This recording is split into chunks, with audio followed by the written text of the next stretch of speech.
বন্ধুরা, সঠিক নিয়মে লিচু চাষ করতে হলে এই টেকনিকগুলো ফলো করুন।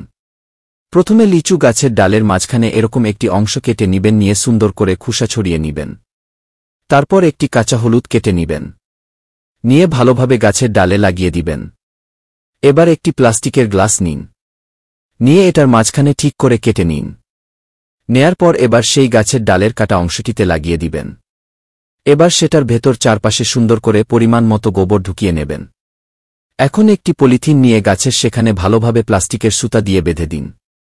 ছবির 50 দিন অপেক্ষা করুন। অপেক্ষা করার পর পলিথিন সেখান থেকে সরিয়ে নেন। এখন দেখুন কত সুন্দর লাগছে, বোঝা যাচ্ছে সেটা গাছের মতি হয়ে গেছে। অনেক সুন্দর করে গাছের মূল বের হয়েছে। এবার গাছটি সুন্দর করে নিয়ে ভালো সারযুক্ত মাটিতে লাগিয়ে নিন। লাগানোর পর পানি দিন। কয়েকদিন পর দেখবেন ঠিক এরকমই ফলন হবে ইনশাল্লাহ। গাইস, ভিডিওটি যদি ভালো লাগে তাহলে অবশ্যই লাইক, কমেন্ট এবং শেয়ার দিয়ে পাশে থাকবেন।